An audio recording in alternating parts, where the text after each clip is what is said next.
আমি ক্লাস 8-এ তখন উঠি। তখন একটা পর্যায়ে একটা ছেলের সাথে আমার পরিচয় হয়। ফার্স্ট তাকে আমি দেখি ওকে 24শে ডিসেম্বর 2010-এ। ওকে তো তাকে দেখার প্রথমেই আমার খুব ভালো লাগে প্রচুর, মানে সে খুবই সুন্দর আপনার চোখে?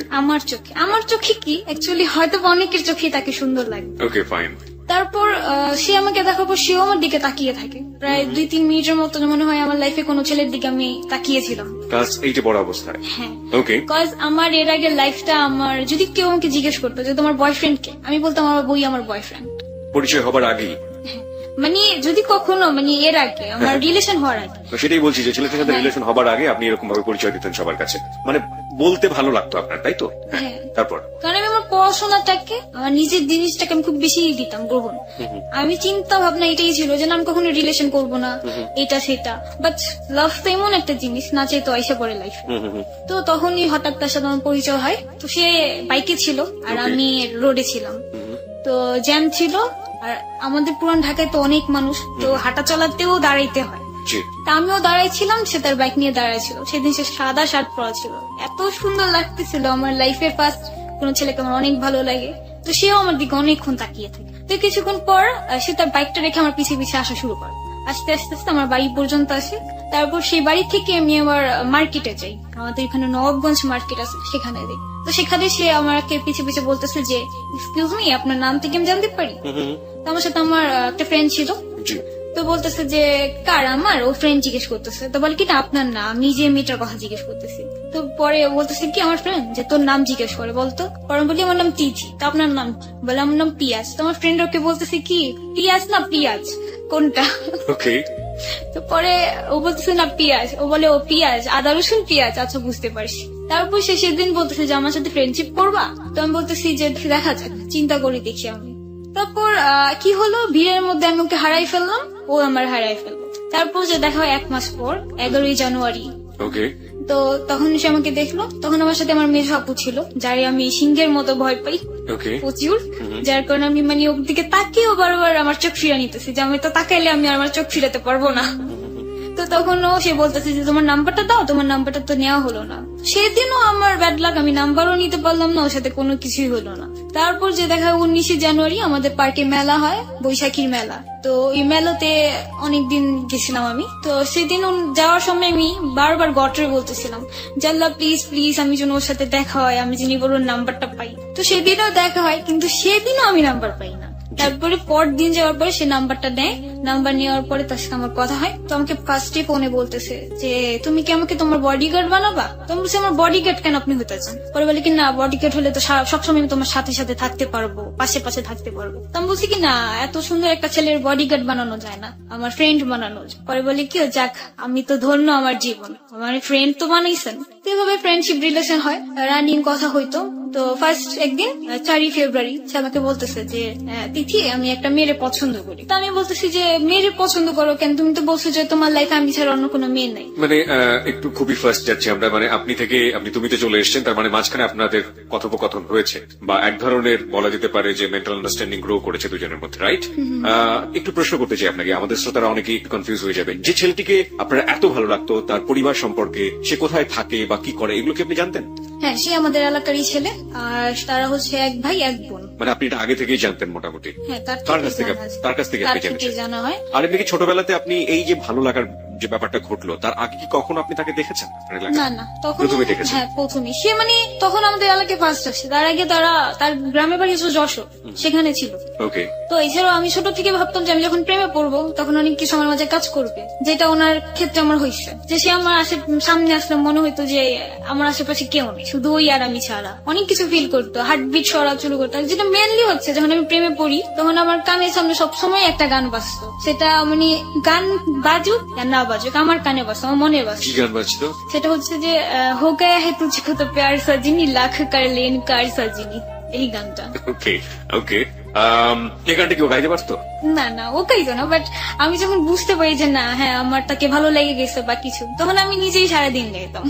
ওকে, আপনি ক্লাস 8-এই ছেলেটার প্রেমে পড়ে গেলেন এবং এটা আসলে আপনাদের দুজনের ক্ষেত্রে আপনি থেকে তুমিতে আসার ক্ষেত্রে খুব বেশি সময় লাগার কথা না, কারণ দুজনের মনে যেহেতু দুজনের জন্য একটা জায়গা তৈরি হয়ে গেছে পরিচয় হওয়ার আগে, শুধুমাত্র দেখেই আমরা বলতে পারি। তারপর তারপর তুমি থেকে রিলেশন, হ্যাঁ বুঝতে পারছি যে আমি তাকে লাভ করি। তো তারপর 4ই ফেব্রুয়ারি কথা বলতেছিলাম, জি সেদিন সে আমাকে বলে যে আমি একটা মেয়েকে পছন্দ করি, বাট আমি তাকে প্রপোজ করতে পারছি না। তো কিভাবে প্রপোজ করবো আমার একটু বলো তো। তো আমি বলছি যাও মেয়েটার সামনে যে ডাইরেক্ট বলো মেয়েটারে যে আমার তোমাকে ভালো লাগে, তোমার কি আমাকে ভালো লাগে কিনা। ওকে। তো সেদিন ওর সাথে ফার্স্ট আমার বাহিরে যাওয়া। পিয়াস হচ্ছে ওর নাম, যার সাথে আপনি প্রথম বাইরে যাচ্ছেন।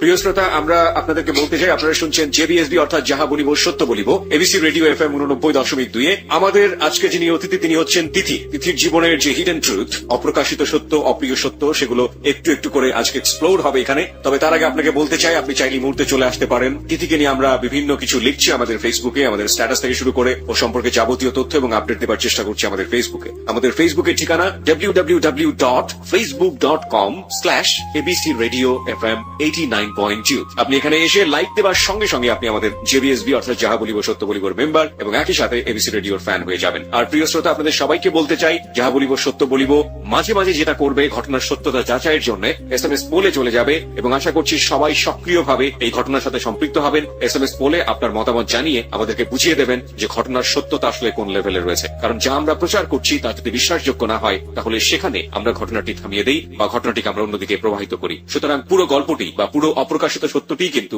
মোড় ঘোরাতে পারেন আপনি। আমরা SMS পোলে যাব ঘটনার প্রাসঙ্গিকতায়, কিন্তু আমরা এই মুহূর্তে ফিরে যাচ্ছি তিথির কাছে। তিথি প্রথম বাইরে যাচ্ছেন, হ্যাঁ তারপর?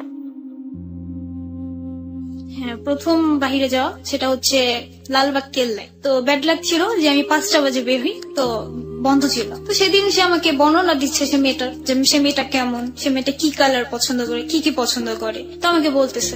তো আমি ফার্স্টে যখন শুনলাম যে একটা মেয়েকে পছন্দ করতো তখন আমার খুব খারাপ লাগছে যে আমি ফার্স্ট কাউরে পছন্দ করলাম আর সেও কিনা আরেকটা মেয়েটা পছন্দ করে। তো পরবর্তীতে যখন বর্ণনাগুলো আমি দেখি যে হ্যাঁ বর্ণনাগুলো সবকিছুই আমার সাথে মিলতেছে, তো তখন বোঝা গেল যে না সে মেয়েটাই আমি। তো অনেক খুশি হলাম যে যাক আমি সে মেয়েটা যাকে ও এত পছন্দ করে। পরে বললো যে আমি সে মেয়েকে যদি কখনো না পাই তা আমি মরে যাব, আমি ওকেই চাই, যে কোনো মূল্যে হোক আমি চাই। তো আমি বলতেছি তুমি এক কাজ করো, তাকে প্রপোজ করে রাখো। তো আমি যখন বাসায় আসি তো তার ফ্রেন্ড আমাকে বলতেছে যে আপু পিয়াস যা যা আপনাকে বললো তা সম্পূর্ণটাই আপনাকে বলছে, আপনি কি বুঝতে পারছেন? তো আমি বললাম যে হ্যাঁ আমি তো বুঝতে পারছি যে সে আমাকে বলছে, আমার কথা বলছে। পরে বললো যে আপনি কি বলেন? তো আমি বলতেছি যে হ্যাঁ আমিও হ্যাঁ বলছি যে আমিও তাকে লাইক করি। পরে সেই বন্ধু যে ওকে বললো যে না তিথি তোমায় লাইক করে না, তিথি অন্য কাউকে লাইক করে। তখন আমার মোবাইল ছিল না, আমি মোবাইল ফোন ইউজ করতাম না। তো আমার খালার বাসায় যখন চলে যাই তখন 2 দিন ওর সাথে আমার কোনো কন্ট্রাক্ট হয় না। তারপর 2 দিন পরে বাসায় আসি, সেদিন 7ই ফেব্রুয়ারি ছিল। তো সেদিন তার সাথে কথা হয়, তো তার বন্ধু আমাকে ফোন দিয়ে বললো যে পিয়াস তো হসপিটালে ভর্তি, কিছুক্ষণ পর বাসায় আনবে। তো আমি বলতেছি যে কি হয়েছে? তো বললো যে সে তো কিছু ঘুমের ট্যাবলেট খেয়ে ফেলছে। তো আমি বললাম ঘুমের ট্যাবলেট কেন খেয়েছে? তো বলতেছে যে আমি কিছু জানি না কেন খেয়েছে, আমি তো এর জন্য জিজ্ঞেস করছি যে তোমার সাথে কিছু হয়েছে কিনা। তো মানে ওর সাথে আমার রিলেশনই হয়নি, যে রিলেশন হবে ঝগড়া হবে তারপর বয়ফ্রেন্ড কিছু করবে। তো তার 1 ঘন্টা কি 1.5 ঘন্টা পর আবার আমাকে ফোন করে। ফোন করার পর বললো যে পিয়াসকে বাসায় আনা হয়েছে, তুমি কি কথা বলতে চাও? তো আমি ওর সাথে কথা বলতে চাইলাম, তো দিন দিল, দেওয়ার পরে কথা বলতেছি। তো আমি বললাম যে কি হয়েছে, কেন এরকম করছো, এটা করা ঠিক হয়নি, তোমার ফ্যামিলিতে অনেক কষ্ট হবে, তুমি তোমার ফ্যামিলির একমাত্র ছেলে, ভুল করো না, এরকম করা ঠিক না। তো বলতেছে যে না আমি যাকে লাইক করি সে আমাকে লাইক করে না, সে অন্য কাউকে লাভ করে, তো আমার এটা অনেক কষ্ট লাগছে, এর জন্য আমি এরকম করছি। তো আমি বলতেছি যে তুমি কাকে লাইক করো, আমি মানে ওর মুখ থেকে বের করবো, আমি বলবো না কিছু। এর জন্য ওরে বারবার ফোর্স করতেছি কাকে লাইক করো, কাকে লাইক করো, আমার বললো তুমি বলো আমি যে তারে নিয়ে আসবো। আমি একটু ইন্টারাপ্ট করতে চাই তিথি, আপনি তো জানতেন ছেলেটা আপনাকে লাইক করে এবং আপনি বুঝেও গিয়েছেন, রাইট? কিন্তু তারপরও আপনি তার মুখ থেকে এটা শুনতে চাচ্ছেন এবং সেজন্য যদি 8-10টা ঘুমের ওষুধ শেখায় তাতে আপনার কোনো সমস্যা নেই, কিন্তু তাকেই সেটা বলতে হবে। প্রিয় শ্রোতা, আমরা একটু ফানি হলেও এই জায়গাটিতে একটু SMS বলে যেতে চাই। একটা কথা আছে যে প্রপোজ করবার ক্ষেত্রে মেয়েরা সবসময় এক্সপেক্ট করে যে ছেলেরাই আসলে করবে, এবং একটা মেয়ে যদিও জেনে যায়, ওভার কনফার্ম হয়ে যায় যে ছেলেটা আসলে তাকে পছন্দ করছে, কিন্তু কোনোভাবেই মেয়েটা মানে ছেলেটা আগে না বলা পর্যন্ত মেয়েটা নিজের থেকে কখনোই বলে না যে আমি তোমাকে পছন্দ করি। 2-1টা ব্যতিক্রম ছাড়া মোস্ট কমন ফিচার হচ্ছে এটা। আপনি কি এটা বিলিভ করেন? যদি আপনি বিলিভ করেন তাহলে আপনি লিখবেন ইয়েস, কারণ আমরা বিশ্বাস করি যে প্রত্যেকেরই জীবনে ভালোবাসা এসছে এবং কোনো না কোনো ভাবে প্রত্যেকেই অভিজ্ঞতার মধ্য দিয়ে গিয়েছেন। আমরা একটু জানতে চাই যে এটা সিচুয়েশনটা আসলে কি। আপনি যদি বিলিভ করেন তাহলে আপনি লিখবেন ইয়েস, আপনি যদি বিলিভ না করেন এবং আপনি যদি মনে করেন যে না মেয়েরাই করতে পারে বা মেয়েরাও আসলে 50-50, মেয়েরাও করে ইকুয়ালি, তাহলে আপনি লিখবেন নো, NO লিখে পাঠিয়ে দেবেন 8920 নম্বরে। খুব দ্রুত পার্টিসিপেট করতে হবে, কারণ একটু পরপরই আমরা SMS পোলে যাবো এবং আমরা ঘটনার সত্যতা আসলে কোন পর্যায়ে রয়েছে সেটার রেজাল্ট আপনাদেরকে জানিয়ে দেবো। SMS পোল নিয়ে কাজ করছে আর যে সুমন এবং সাউন্ড এডিটর মঞ্জু। আমরা আবারও ফিরে যাচ্ছি সত্য উদ্ঘাটনে। তারপর সে তখন অনেক কিছু ফোর্স করার পর বলে কি, তুমি বুঝো না আমি তো তোমাকে লেক করি, তুমি এত বোকা কেন, তুমি বুঝতেছো তারপর তুমি আমাকে ফোর্স করতেছো কেন, আমাকে ঘুমের ওষুধ খাওয়াচ্ছ? পরে বলতেছি যে এই তো ঠিক হয়েছে, এই এতটুকু কথা বলতে কি তোমার এত কষ্ট করতে হয়? পরে বলতেছে যে তুমি তো আমার কষ্ট দিলা, তুমি যদি বলে দিতে তাহলে কি আর কোনো প্রবলেম হইতো? আমি বলি কি না, আমি তো বলবো না, তোমার মুখ থেকে বের করার জন্য আমি এরকম করলাম। পরে বলতেছি যে আচ্ছা ঠিক আছে তুমি রেস্ট নাও, পরে কথা বলবো। তো তারপর সে আমার নাম্বারে একটা SMS লিখলো, মানে আই লাভ ইউ নামটা লিখে পাঠাইছে। তো সেটা হচ্ছে মানে একটা একটা অক্ষর করে লিখছে। তো সেটা দেখলাম, তো দেখার পর এত ভালো লাগলো যে ফার্স্ট ভালোবাসার মানুষের থেকে এই ওয়ার্ডটা শোনা। তো তখন ফিলিংসটাও মানে ওরকম যে এত সুন্দর যা বলার মতন না। পরে সে ফোন করলো, ফোন করার পর তো আমি বলতেছি যে SMS তো বললা, সেটা তো ডাইরেক্ট বলবা না? তো সেদিন সে আমাকে ডাইরেক্ট বললো যে আই লাভ ইউ। ওকে, পিয়াসের বয়সের ডিফারেন্স আমরা একটু জানতে চাই। আপনার সে কত বছরের বড় ছিল সে, নাকি ছোটই ছিল? না না, বড়ই ছিল। এটা আমি ঠিক বলতে পারতেছি না। আপনার আনুমানিক আপনার যে বয়সে থাকে না, এরকম দেখে মনে হয় অনেক সিনিয়র আমার চাইতে, বা দেখে মনে হয় যে আমার যে বয়সে একই পাশাপাশি প্রায়। হ্যাঁ এরকমই হবে যে আমার পাশাপাশি 2-3 বছরের বড়। আপনি তখন ক্লাস 8-এ পড়ছেন, তার মানে ক্লাস 10-এ বা হ্যাঁ ক্লাস 10-এ এসএসসি দিবে, মানে নিউ 10-এ আছে। ওকে, তাহলে তো একেবারেই বলা যায় যে 2 থেকে 2.5 বছরের বড়। হ্যাঁ তারপর সে SMS এ বললো, তারপর ডাইরেক্টও বললো। তো ডাইরেক্টলি বলার পর আমাকেও বললো যে তুমি বলো, তুমি কেন বলবা না? তো আমিও তাকে উত্তরটা দিলাম। তো সেদিন ফার্স্ট কাউকে বলছি আই লাভ ইউ টু, তো অনেক ভালো লাগলো প্রচুর। তারপরে এইভাবে আমাদের রিলেশনটা চলতেছে। আর তার এক সপ্তাহ পরেই হচ্ছে ভ্যালেন্টাইন্স ডে। ওকে, ভালোবাসার দিবস। ভালোবাসার দিবস। তো এভাবে এক সপ্তাহ ভালো কথা চললো। তো এক সপ্তাহ ভালো কথা, তো ভ্যালেন্টাইন্স ডে দিন সকালে সে আমাকে ফোন দিয়ে বলতেছে যে আমি তোমার সাথে আজকে বের হবো, তুমি কোথাও যাবা না। তো আমি বলছি আচ্ছা ঠিক আছে। তো আমি বললাম যে তুমি কোথায় আছো? পরে বললো যে আমি তো এয়ারপোর্টে আছি, আমার ভাইয়া একটা বাহিরে যাবে, তো আমি এয়ারপোর্ট থেকে এসে আমি তোমাকে নিয়ে যাব বাহিরে। তো তার জন্য আমি রেডি টেডি হইলাম, সুন্দর ড্রেস পরে গোসল করে সাজছি সেদিন অনেক সুন্দর করে। ফার্স্ট বয়ফ্রেন্ডের সাথে ডেট।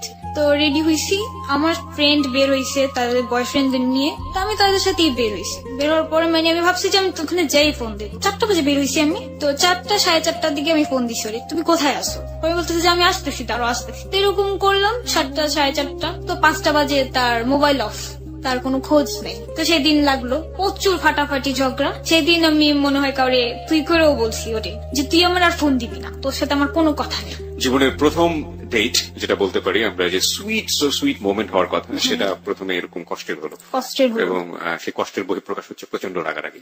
প্রচন্ড রাগারাগি। তো আমাকে বলতেছে যে সরি, আই এম সরি, আমি আর কখনো এরকম করবো না, আই এম সরি, দেখো আমার তো প্রবলেম হয়েছে। তো বলতেছি তুমি ওকে বলতে তো পারতা ফোন দিয়ে, তুই আমার আর ফোনই দিবি না, তুই ফোন রাখ।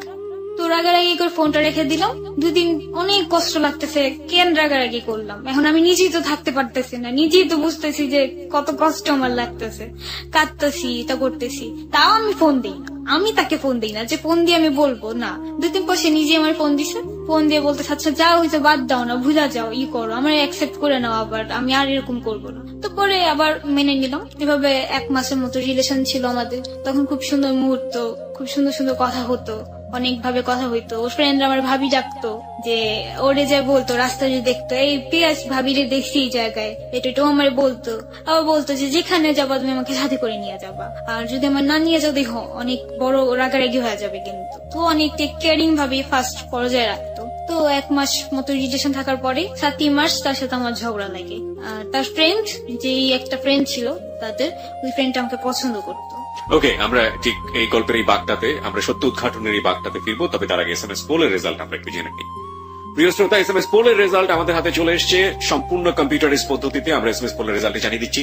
চলুন, কত শতাংশ লোক ওই ঘটনাটিকে বিশ্বাস করেছে যে না, মেয়েরা আসলে মনে প্রাণ এক্সপেক্ট করে যে ছেলেটাই আসলে আগে প্রস্তাব করুক, এবং সেটা মোটামুটি দুজনের কাছে জানাজানি থাকলেও যে দুজন দুজনকে পছন্দ করে। দেখি কম্পিউটার কি বলে, কত % লোক এটাকে বিশ্বাস করেছে। Yes, 95%. No, 4%. No comments. 1%. প্রিয় শ্রোতা, কম্পিউটার বলছে যে 95% লোক এটাকে বিশ্বাস করেছে, তার মানে 95% হচ্ছে ইয়েস, 4% হচ্ছে নো, মানে 4% বিশ্বাস করেনি এবং 4% মনে করে যে হ্যাঁ মেয়েরাও অনেক প্রস্তাব করতে পারে। এটা আমরাও বিশ্বাস করি, ইয়েস 4% হওয়াই উচিত। আর 1% কোনো মন্তব্যই করতে চায়নি, যাদের জীবনে হয়তো বা লাভই আসেনি। যাই হোক, আমরা ফিরে যেতে চাই হচ্ছে ফোন দেয় যে ভাইয়া তিথি কেমন আছে, তো ভাইয়াটা বলতেছে যে ভালো আছে, এতদিন পরে ওর কেন খোঁজ নিতেছে, বলে কি যে ভাল লাগে না আমার ওরে ছাড়া, যাই হইছে হইছে থাক, আমি ওরে অ্যাকসেপ্ট করে নিবো আবার। তো আমাকে ভাইয়াটা ফোন দেয়, তো দেওয়ার সাথে সাথে আমি তো মানে খুশি, মহা খুশি, ও আমার লাইফ আবার ব্যাক করছে। তো আবার রিলেশন হইলো, হওয়ার পর এভাবে রিলেশনটা অনেকদিন চলে, কিন্তু তখন ও ফুললি চেঞ্জ হয়ে যায়। যেমন হচ্ছে যে আমাকে 2 দিন পর ফোন দেয়, 3 দিন পর পর ফোন দেয়। তো তারপর আমি কিছু বলতাম না, যে থাক যত যাই হোক তুমি থাকো, আমার দুনিয়া চলে যাক তবু তুমি থাকো, এরকম ছিল। এরকমের মধ্যে অনেক কথা হইতো, অনেক কিছু শেয়ারিং হইতো, অনেকবার ঘুরতে যাওয়ার মতো ডেট হয়েছে, বাট হয়তো বা আমার প্রবলেম ছিল, বাড়ি থেকে বের হইতে পারি নেই, তো ওরও প্রবলেম হইতো, এরকম ছিল। তো এভাবে রিলেশন চলতে থাকে, চলতে চলতে প্রায় 2.5 বছরের মতো, 1.5 বছরের মাথায় আমি জানতে পারি যে সে নেশা করে। তো 1 বছর রিলেশনের মাথায় জানতাম, সবাই বলতো যে তুমি যে ছেলেটার সাথে রিলেশন করছো সে তো সব ধরনের নেশা করে। তো তার প্রেমে এতই বেশি অন্ধ ছিলাম যে মানে কিছুই বিশ্বাস করতাম না। তো মাঝে মাঝে যেই আমাকে ওর বিষয়ে কিছু বলতো তো অনেক রেগে যেতাম যে এটা আমার ব্যক্তিগত ব্যাপার, ও যা মন চায় তাই করুক, তবুও আমি তাকে মানবো, তো তোমাদের কি?